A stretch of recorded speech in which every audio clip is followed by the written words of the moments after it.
നമസ്കാരം. സോഡിയാക് മീഡിയയിലേക്ക് എല്ലാ പ്രേക്ഷകർക്കും സ്വാഗതം. 2024 ജൂലൈ മാസത്തെ അത്തം നക്ഷത്രക്കാരുടെ നക്ഷത്രഫലമൊന്ന് പരിശോധിച്ച് നോക്കാം. അത്തം നക്ഷത്രം എന്ന് പറയുമ്പോൾ കന്നിക്കൂറാണ്. കന്നിക്കൂറുകാർക്ക് 9ാം ഭാവത്തിൽ ചാരവശാൽ വ്യാഴം സഞ്ചരിക്കുന്ന സമയമാണ്. അപ്പോൾ വ്യാഴം 4ാം ഭാവാധിപതിയും ഏഴാം ഭാവാധിപതിയാണ്. നിവൃത്തിസ്ഥാനാധിപതിയായിരിക്കുന്ന വ്യാഴം ഭാഗ്യസ്ഥാനത്ത് നിൽക്കുന്നത് കാരണം ആഗ്രഹിക്കുന്ന കാര്യങ്ങളൊക്കെ അനുകൂലമായി തന്നെ നടക്കാനുള്ളൊരു യോഗമുള്ള സമയമാണ്. അതേപോലെ തന്നെ നല്ല സഹായങ്ങൾ കിട്ടാനായിട്ട് യോഗമുള്ളൊരു സമയമാണ്. 5ാം ഭാവാധിപതി ഇഷ്ടസ്ഥാനത്ത് നിൽക്കുന്നതാണ്. മനസ്സിലാഗ്രഹിക്കുന്ന കാര്യങ്ങളൊക്കെ നടത്താനായിട്ട് സാധിക്കുന്ന ഒരു സമയമാണ്. കാരണം ചന്ദ്രലഗ്നാധിപതിയായിരിക്കുന്ന ബുധൻ ശുക്രനോട് യോഗം ചെയ്തിട്ട് സർവാഭിഷ്ട സ്ഥാനത്താണ് നിൽക്കുന്നത്.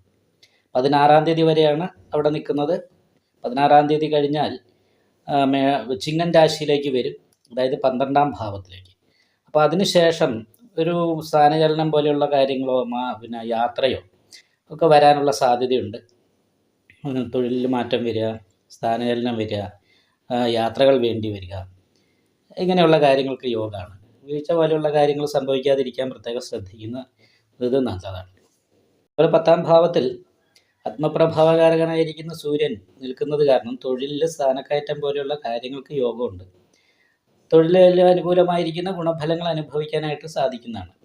കാരണം കർമാധിപതിയും ലഗ്നാധിപതിയും ലാഭസ്ഥാനത്താണ് നിൽക്കുന്നത്. വ്യാഴം 9ാം ഭാവത്തിലുണ്ട്. ഭാഗ്യം അനുഭവിക്കാനായിട്ടുള്ള യോഗമുണ്ട്. അപ്പോൾ അത് കാരണം കൊണ്ട് തന്നെ നല്ല ഗുണങ്ങളും അനുകൂലമായിരിക്കുന്ന മാനസികമായിട്ടുള്ള സന്തോഷമൊക്കെ അനുഭവിക്കാനായിട്ട് സാധിക്കും.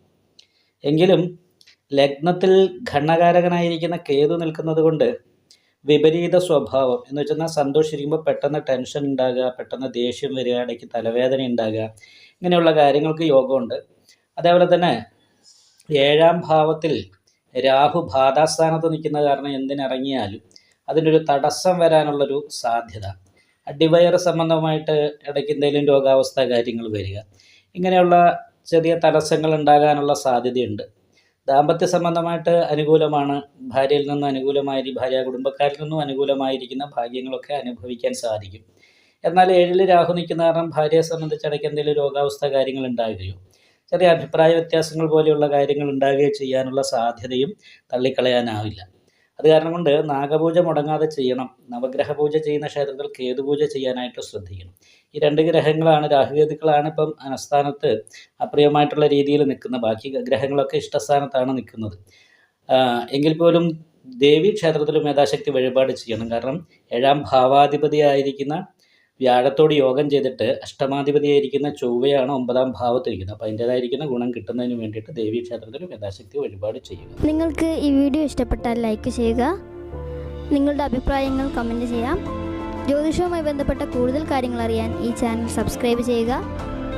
ഞങ്ങളുടെ ഓൺലൈൻ കൺസൾട്ടൻസി നമ്പർ താഴെ ഡിസ്ക്രിപ്ഷൻ ബോക്സിൽ കൊടുത്തിട്ടുണ്ട്. ആവശ്യമുള്ളവർക്ക് കോൺടാക്റ്റ് ചെയ്യാവുന്നതാണ്.